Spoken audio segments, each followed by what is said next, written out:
والو كيستثمروا حتى هما وكيبهروا موظفين الدوله معينين حتى هما راه كاينين في هذا الاستثمار.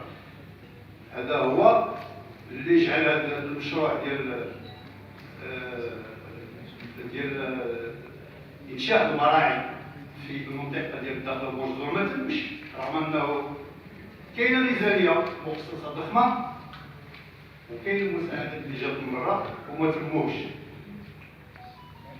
أصحاب المشاريع أو المستفيدين اللي بغاو يجيو يستافدوا من هاد المشاريع هادو بداو تيتسائلوا. كاينه اتفاقية مع الدولة الخليجية اللي هي مصلحة في هاد الأمور. الدولة المغربية باش تفك هاد المشكل بدات كتسرع العملية ديال تحديد الملك الغابوي. لقات المشكل عندنا حنا بعد لحسن الحظ في هذيك ديال المنطقة ديال الثلاث اللي كان فيها المقرر ديال الوزير اللي هو ما فيش توقيع وانتشار وغادي يبداو يحدوا به الملك الغابوي.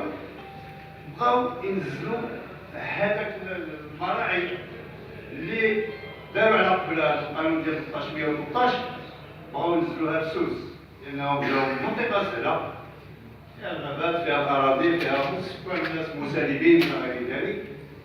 ما قدروش يدوزوا هذه المساله بعد على الاقل في ثلاث واخا كاين مناطق اخرى. رجعوا باش يمكن لهم يديروا تحديد الملك الغابوي باش يفتحوا فيها الاراضي باش يعطيو القانون 1313. طلعوا عليهم شوفوا دوك الكوارث اللي بين طلعوا على القانون 1313 راه كارثه بكل المقاييس.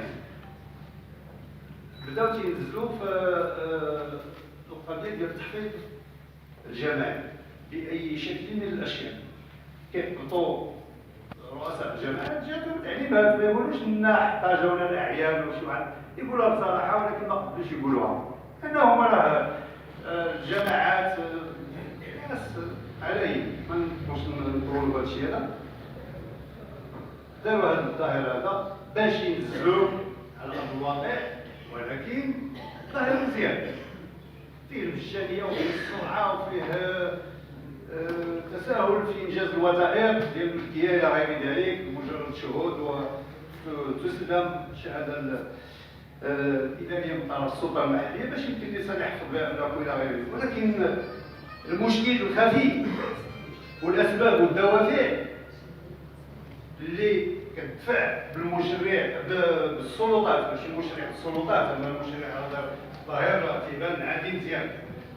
السلطات المعنيه بما فيها وزاره الفلاحه برمتها لانها هي كتابعه لها المحافظه على الاملاك العقاريه والفروع ديالها وتابعه للمياه الغابات والمياه والغابات والمندوبيات اللي تابعين لها والولايات.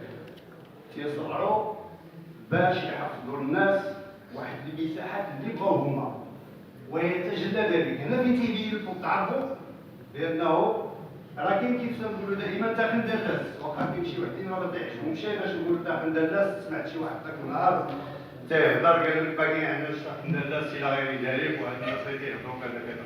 وقولوا لي ما كاينش داخل دلاس شنو هو؟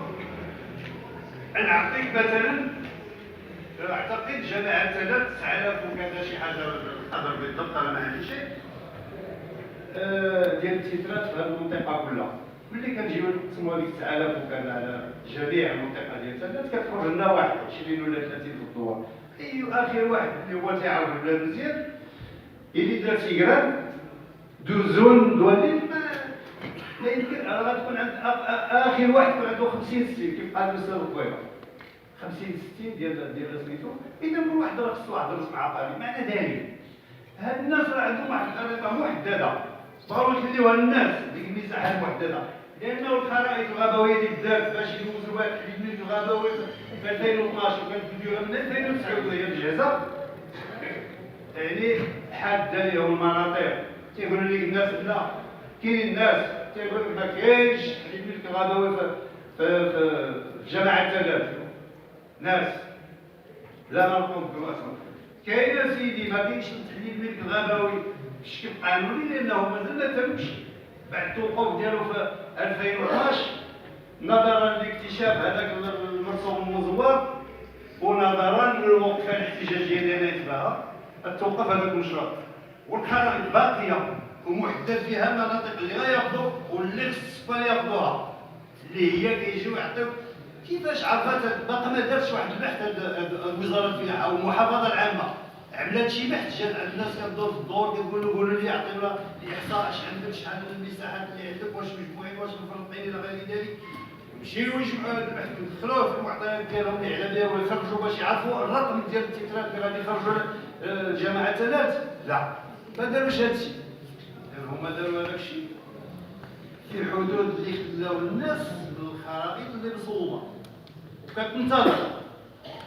يمكن لها بعد ما يسير التحقيق الجماعي تحيد ويبدا التنفيذ ديال الرسوم ديال تحديد الملك الغابوي اللي غادي يجيو الناس يلقاو الرسوم امام الواقع في هذاك الحي الصغير اللي خلاو لهم، اللي حددوه لهم في المكاتب ديالهم ما كاين، ما شايفين بلاد، ما عارفين بلاد كي دايره، ما كاين لا ضم ولا ينتظروا الناس يعملوا الحلول ديال المواطن ولا غير ذلك، ويجيو يقولوا لهم انتم حفظتوا دابا الاسمي ديالكم فاش غادي يجيو ان شاء الله مباشره ما يسالوا التحفيظ الى تم لهم. واعتقد ان ذلك ما بعيد عنهم ان شاء الله بحول الله، ربما تكون نتائج ان شاء الله. باش اللي يجي يقول اسيدي راه خرجوا لي الفلوس ديالي ولا كذا، ما حفظتي الولد ديالك انتهى الامر، الله يعاون ويعاونك. هذا الشيء دابا ديال الغابه، هذا هو الاطار والاسباب. الاطار دابا ديال هذا العمل لا مشروع وتدليسي اللي بدا من الجماعه، والجماعه بدات بعدا بالمقرر بعض الملاحظ ما حاجه وقعت الكره بطلب من العلم، ما قالوهاش في المقرر ولكن كيقولوا هاد الاجوبه مع الناس كيهضروا معاهم. بدا انه غادي يفتحوا منطقه ديال التحقيق الجماعي، راه الرئيس كيسولوه المستشارين اللي معاه في الاجتماع، تيقولوا له واش هذا كيفاش داير التحقيق الجماعي، تيجاوبهم مكتوبه في المقرر ولله الحمد اللي هو راه باطل. سيتم معاينه ذلك من القضاء ان شاء الله ويكون الكلام. تيقول لهم يمكن تحفظوا الدور جماعه وبواسطه الجمعيات. شوفوا هذه المهزله القانونيه، هل رئيس الجماعه يجهل القانون؟ يتجاهل القانون؟ ام هناك سوء نيه او هو مدفوع من طرف معين ولا هم باش يقول هذه الكلمه الصحيحه؟ واش الجماعه راه تيكون الرئيس، حتى ما كانش الرئيس على درايه بالقانون ولا كيعرف يقرا القانون، ساهل ما يكون يجبد هذاك الفرصه يقراهم مزيان ويجيب لي عون. ومفروض انه في الجامعات كيكون واحد المدير المصالح خريج مدرسه اداريه او على الاقل خريج كليه الحقوق وعمل امتحان وشاد والاداري الى غير ذلك، عنده علم بالقانون وغادي يجي. ما كاينش مدير مصالح جماعه، راه كاين العماله فيها خليه قانونيه ديالها، العماله راه هي كتساعد الجماعات. ثم لما كتجي شي وزاره الداخليه فيها خلايا قانونيه يمكن لهم يفيدوه. التفسير ديال هذاك القانون ماشي يفسدوا ولا هذا التفسير يكون بسوء نيه ولا بحسن نيه، هو وسيله من وسائل التدليس على الناس. واستدراج هو من هذا التحقيق الجماعي هكذا يبين لهم واحد السهوله اكثر، يقول لهم جيو تحفظوا الاملاك ديالكم دوار بواسطه الجماعه الى الجمعيه. هذا مخالف للقانون الباطل كل هذا. وكيمشي هذا المقرر وزاره الفلاحه بدورها اللي غادي تصدر على اثر المقرر ديالها حتى هي القاضي في المنطقه ديال سميتو ديال التنسيق الجماعي، كيمشي لها هذا المقرر بهذه الصيغه والناس ديال القانون والقانونيين وغير ذلك على صعيد الوزاره اللي عندها حتى هي المساعد او الوكيل القضائي للمملكه عندهم خلايا قانونيه في الاداره ديالهم، وتيقبلوا هذا المقرر الجماعي الخاطئ الغلط وسيتبعوا عليه المقرر ديالهم اللي هو راه باطل ان شاء الله. السي عبد يحيى راه دراسه ولا ديال الامور وغيقول لك ان شاء الله شي حاجه بحول الله، لانه كلشي مبني على الخطا و100% نوع سؤنيه، لانه كتسقى الوقائع كما البحث بقى شنو هي هو خاف خصيه كتبان. اذا الغايه من بعد استيعاب السلطه الحمودي ديال كيعرفوه يعني يمكن شويه كيحضر بي سلسه واش هذا السبب ديال عطاك السرعه.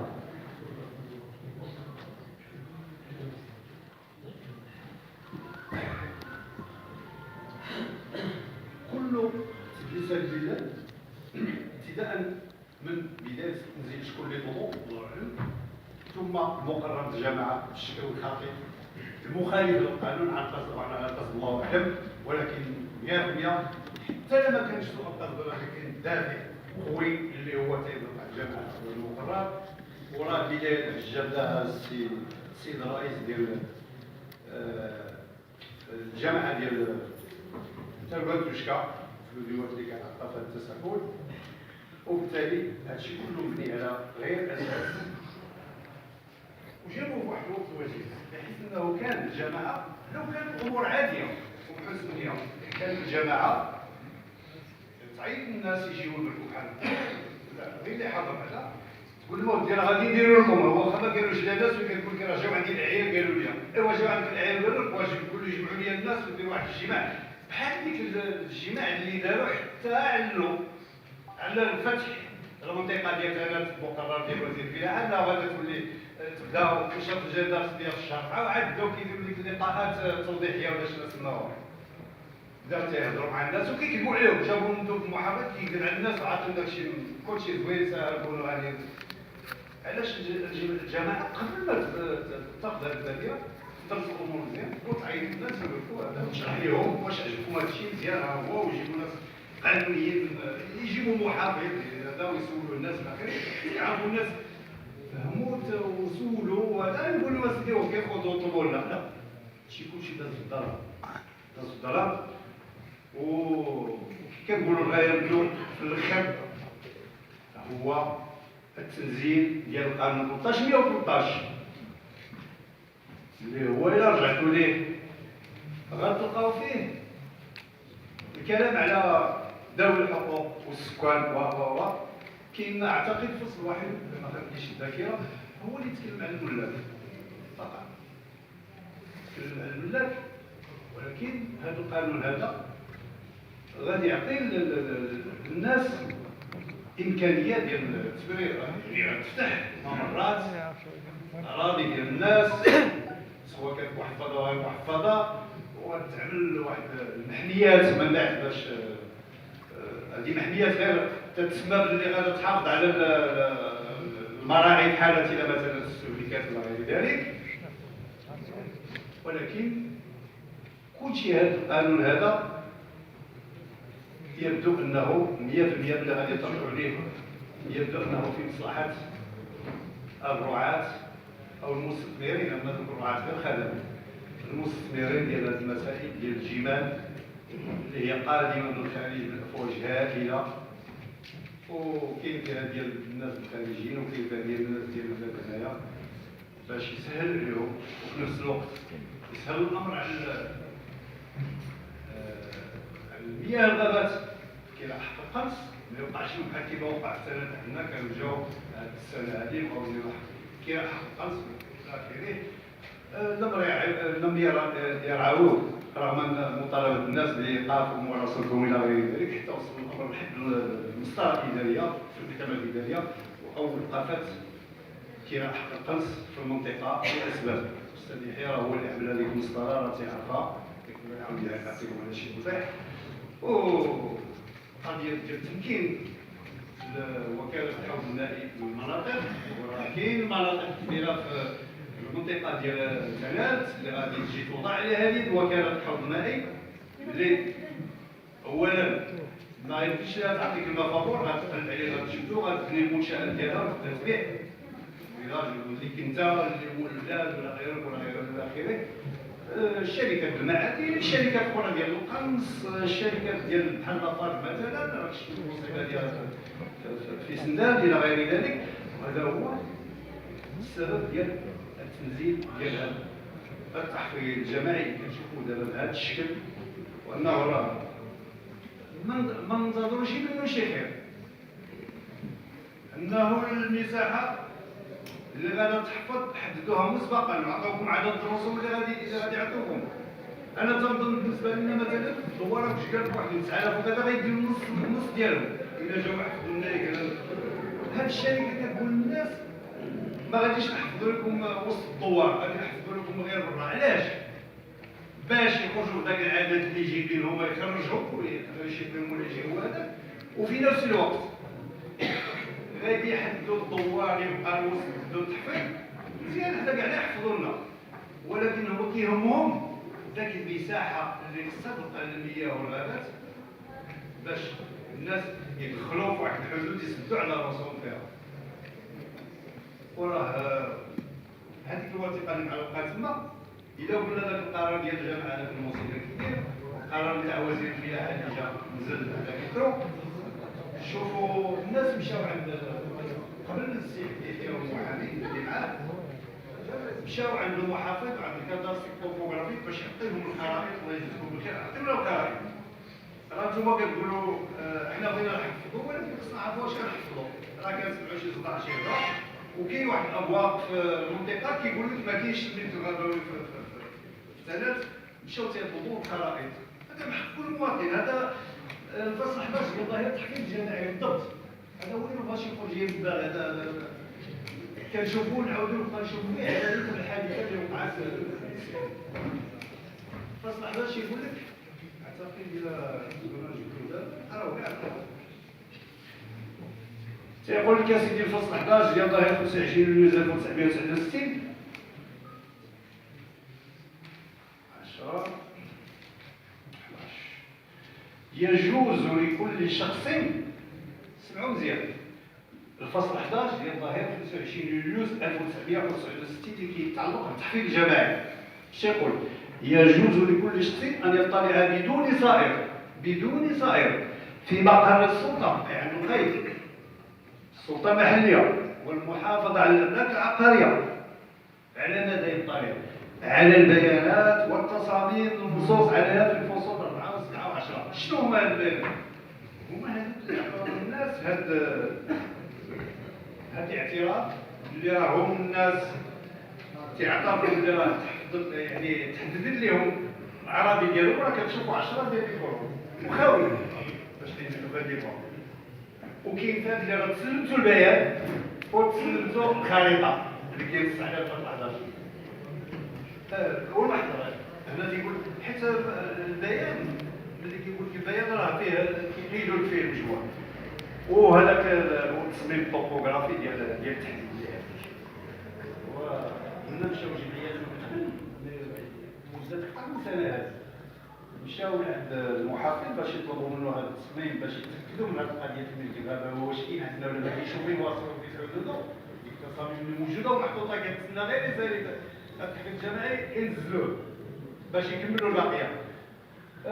مشى السي حمدي يحيى من بعد الجمعيات مشاو ما قالوا للناس اللي ما عندهاش الباقيه، مشى السي حمدي يحيى بالدستور دار المحامي ومعاه الطراز ديالو بالدستور تيطلب هذه الامور اللي كاينه في الفصل 11 التصميم على التصميم ما بقاوش ياخذوا منهم، بداو تيهدوا غنعيطوا الوكيل المالي والمحامي والاستعباد وهذا، حتى راس الفوضى تما في المحافظه ديال اليومنا وفي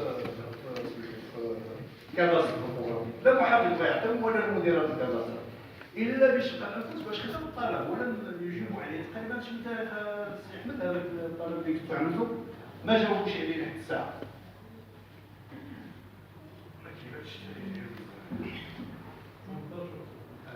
عليه واش يعطيو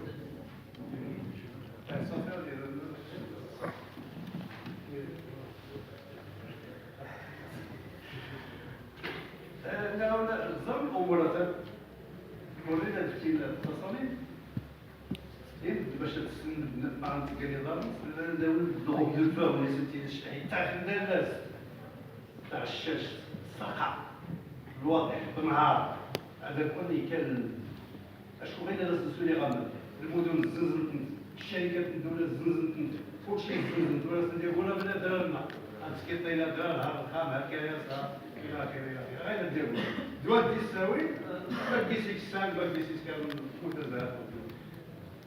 وكان بالك والي السواسه بالك سنه 12 ديال تهجير قصري هل حلو هما المتفين الكماض جيبني الجو كان غلا المتفين على نفس كان اللي هو هذا المتفين الوليد خير دريت الجاهليه على مستوى القانون الدولي جانب ديال التهجير القصري، ولكن هذا ما كنهضروا مع الدوله ديالنا غادي نعرفوا